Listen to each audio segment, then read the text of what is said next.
इसकी मोहब्बत, इसकी मोहब्बत, इसकी मोहब्बत, इसकी मोहब्बत, मोहब्बत और खुलूस के साथ दुरूद पाक का नजराने वफा पेश करें और पढ़ें बाबाज़ बुलंद अल्लाहुम्मा सल्ली अला सय्यदिना मौलाना मुहम्मद व अला आलि सय्यदिना मौलाना मुहम्मद सल्लु अलैहि सलातो व सलामन अलैका या सय्यदी या रसूल अल्लाह सल्लल्लाहु तआला अलैहि व अला आलिहि वसल्लम। अज़ीज़ान मिल्लत इस्लामिया, सबसे पहले मैं मुबारकबाद इस इलाका, इस कॉन्फ्रेंस के मुंतज़मीन को मैं देना चाहता हूँ कि उस आशिक़ सादिक़ की महफिल सजाई है।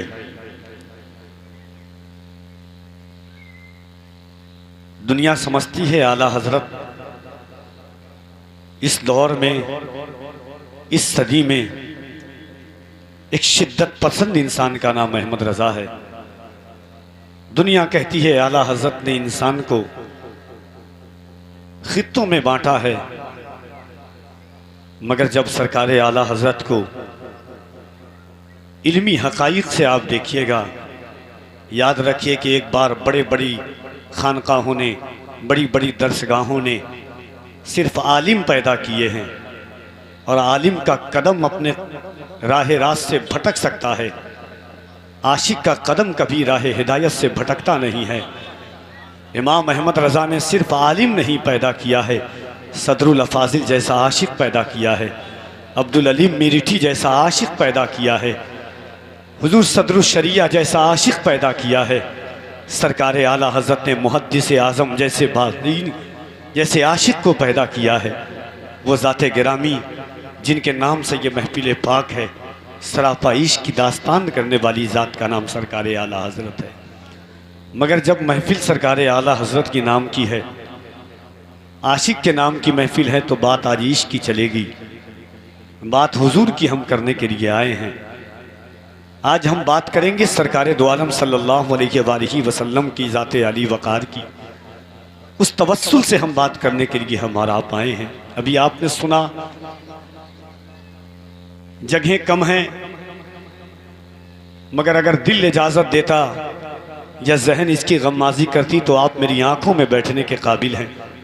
मगर जो लोग खड़े हैं उनसे मैं कहूँगा कि आप रंजीदा ना हो, आप ये न सोचे कि आप बैठे हैं।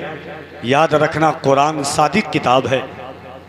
कल आप जब घर जाएंगे तो अपने माँ बाप के कदम को चूम करके कहना माँ के कि माँ, हुजूर का जिक्र दुनिया बैठ करके सुन रही थी, तेरे दूध की तासीर ऐसी थी कि मैं हुजूर का खड़े होकर के सुन रहा था। ये भी एक मोहब्बत का सरमाया है। सरकार आला हज़रत जिस बरेली के ताजदार के नाम की ये महफिल पाक है, उन्होंने शहर मुस्तफ़ा के कुत्तों का अदब करके बताया है, और किस अंदाज से किया है। एक लहजा मुलाहिज़ा कीजिएगा आप। मेरे इमाम मदीने शरीफ की ज़मीन पर पहुँचते हैं, रोज़ा रखने के बाद अफ्तार सहरी करने के लिए मस्जिद नबी के करीब में पहुँचना चाहते हैं। सरकार आला हज़रत हैं, सहरी लेकर के मदीना शरीफ के करीब पहुँचना चाहते हैं। देखते हैं कि कुर्ब जबार से शहर मुस्तफ़ा के कुत्तों की आवाज़ आ रही है। सरकार आला हज़रत ने अपनी सहरी पेश की। उनकी भूख नहीं ख़त्म हुई। जो उनके साथ मुरीदीन मुतक़ीदीन थे, उनके लिए 7 ऐसे अहबाब थे सरकार आला हज़रत के साथ जो मदीना गए थे। 7 की सहरी लेकर के हुजूर के शहर के कुत्तों को सरकार आला हज़रत ने पेश कर दिया। और जब देखा कि फिर भी कुत्तों का पेट नहीं भरा, मेरा बरेली का ताजदार रोने लगा। हुजूर सदरुल अफाजिल ने पूछा, हुजूर रोने की वजह क्या है? मेरे इमाम कहते हैं, पाराए दिल भी न निकला तुझसे तोहफे में रज़ा, इन सगाने कू से इतनी जान प्यारी, वाह वाह। अहमद रज़ा, हुजूर के शहर के कुत्तों का हक तो ये था कि अपने दिल का टुकड़ा निकाल करके तू हुजूर के शहर के कुत्तों की भूख को मिटा देता, मगर तुझसे ये भी न हो सका। फिर रोते रोते अचानक चुप हो जाते हैं। किसी ने फिर पूछा, हुजूर रोते रोते अचानक चुप होने की वजह क्या है? देखिए इश्क का दर्स कैसा देता है बरेली का ताजदार। मेरे इमाम फरमाते हैं, खौफ है समा खराशी सगे तैबा का, वरना आता क्या नहीं नालो फ़ुग़ा हमको। फरमाते हैं अहमद रज़ा, मुझे डर है कि कहीं अहमद रज़ा के रोने की आवाज़ से हुजूर के शहर के कुत्तों के कान को तकलीफ न हो जाए, इसीलिए मैं रोते रोते चुप हो गया हूँ। वो 1 मिनट की बात मैं आपसे बताना चाहता हूँ कि अहमद रज़ा है क्यों। असल हालात ऐसे हैं ना कि पेश इस तरह किया गया है आला हज़रत को, जैसे आला हज़रत किसी बहुत बड़े शिद्दत पसंद का नाम अहमद रज़ा है। कभी आला हज़रत के इल्म को लोगों तक पहुंचाना चाहिए। 300 से ज़ायद किस्म आला हज़रत ने सिर्फ पानी की बताई है।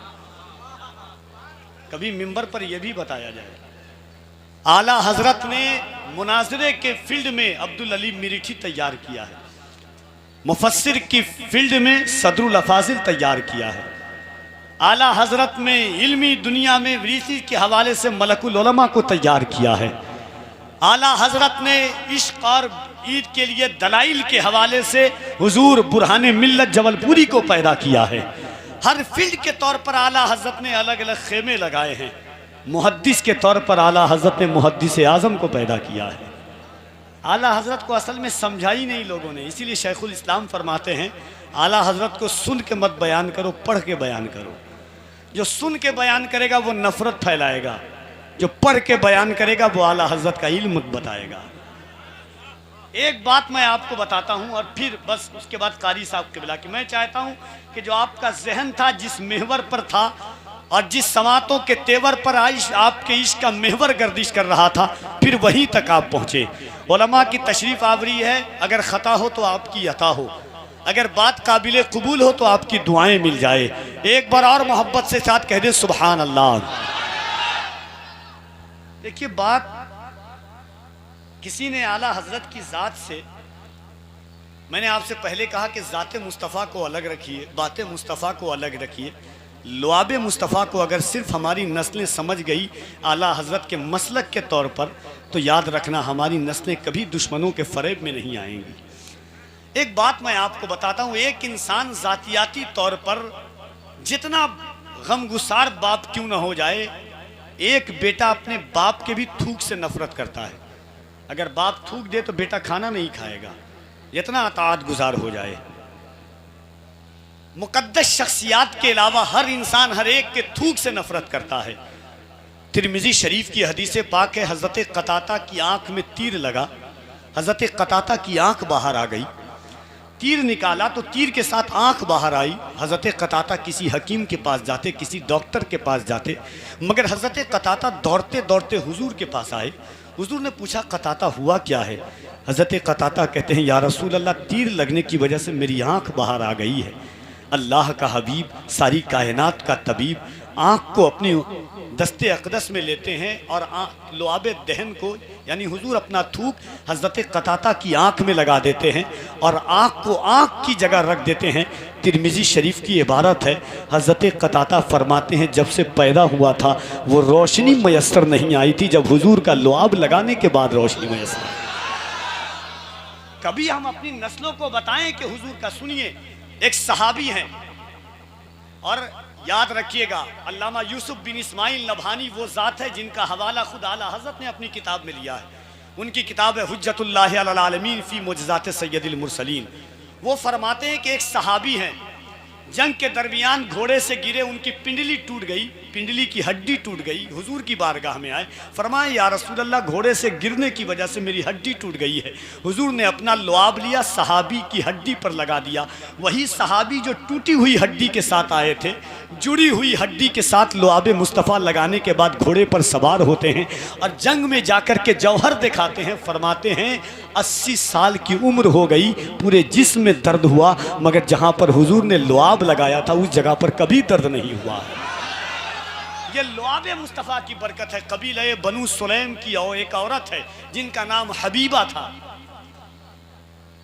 9 महीने में बच्चा आता है, उनका 10वां महीना चालू हो चुका, 11वां महीना करीब था। सहाबियाँ थी, अपने शौहर सहाबी से कहती हैं हुजूर के पास जाओ और कहो कि पेट में बेइंतहा दर्द है, बच्चा दुनिया में नहीं आ रहा है। हुजूर सहाबी आए, हुजूर की बारगाह में दास्तान बताई। हुजूर ने अपना लुआब दहन लिया और सहाबी के हाथ में लगाया। कहा कबीले बनु सुलैम, कहाँ हुजूर का घर? गए होंगे तो दिल कहता है कि सूख गया होगा। वो सहाबी गए, पेट पर अपनी बीवी के लगाया, वो फरमाती हैं कि जैसे मेरे शौहर ने लगाया दर्द तो गया ही गया, उसके बाद अल्लाह ने मुझे 7 औलाद दी, 9 महीने तक कभी एक औलाद में भी दर्द नहीं हुआ है। बोल दे सुभान अल्लाह। एक बात और आपको बताता हूँ, सांप डंक मारता है, हम झाड़ फूक करवाते हैं, इंजेक्शन लगाते हैं। गारे सोर में जहरीले सांप ने हज़रत अबू बकर को डंक मारा था। शिद्दत इतनी कि आँख से आंसू गिर करके रुखसारे मुस्तफ़ा पर आता है। हज़रत अबू बकर से हुजूर ने पूछा, अबू बकर हुआ क्या? कहा, या रसूल अल्लाह, जहरीले सांप ने डंक मारा है। हुजूर ने क्या किया, डंक की जगह पर अपना लुआब दहन लगाया। हज़रत अबू बकर शिफायाब हो गए। कबीले बनु खज़ा में बारिश नहीं हो रही थी, हुजूर ने पानी में अपना लुआब डाल करके फरमाया आसमान की तरफ छिड़क दो। सिर्फ लुआब मुस्तफ़ा छिड़कने की वजह से आसमान से बारिश हो गई। मक्के में कारी साहब क़िबला, अल्लाह का करम है कि हम ऐसे दोस्त हैं, हुजूर का करम कि मदीना को इन निगाहों से बार बार देखा है, और साथ देखते हैं, वो भी रमज़ान में देखते हैं अल्हम्दुलिल्लाह। 7 कुआं ऐसा मौजूद है अल्हम्दुलिल्लाह कि 14 साल हो गए, 1400 साल हो गए, नमक से ज़्यादा नमकीन कुआं हुजूर ने लुआब दहन डाला था, तो आज भी वो कुआं शहद से ज़्यादा मीठा है। शकील भाई, सिर्फ मैं, खुदा की कसम, कभी ज़रूरत पड़े तो आजमा लेना, सिर्फ मैं लुआब मुस्तफ़ा पर बात करूं तो 4 घंटा बात कर सकता हूं। हुजूर की सिर्फ लुआब पर 300 सफ़हा की किताब है। पढ़े तो हमारे लोग, मेरे आला हज़रत ने उसी को फतावा रज़विया में लिखा, और मेरे इमाम ने दास्तान इश्क में लिखा था कि हमारी नस्लें सिर्फ हुजूर का लुआब समझ लेंगी तो कभी गुस्ताख नहीं होगी। इन नस्लों को बताएं तो नफ़रत नहीं बताइए। आला हज़रत ने जिस तौर पर बताया है इश्क, मेरे इमाम ने किस तरह से अंदाज़े मोहब्बत बताया है, किस तरह से अंदाज़े इश्क सिखाया है, उस तरह से आला हज़रत को तालीम को आम करने की ज़रूरत है। कारी साहब क़िबला की आमद है, नात का एक शेर, उसके बाद इंशाअल्लाह कारी साहब क़िबला की आमद होगी। एक बार मोहब्बतों के साथ कह दे सुभान अल्लाह, और मोहब्बतों के साथ हाथों को, पूरा मजमा बुलंद आवाज़ से हाथों को उठा के कह दे या रसूल अल्लाह। शेर सुनिए नाते पाक का के प्यार से भरपूर है आदत रसूलुल्लाह की, प्यार से भरपूर है आदत रसूलुल्लाह की, आइए अपनाते हैं सीरत रसूलुल्लाह की, सुन्नतें हैं याद हमको सिर्फ दस्तरखान पर, पेट पर पत्थर भी है सुन्नत रसूलुल्लाह की, सुन्नतें हैं याद हमको सिर्फ दस्तरखान पर, पेट पर पत्थर भी है सुन्नत रसूलुल्लाह।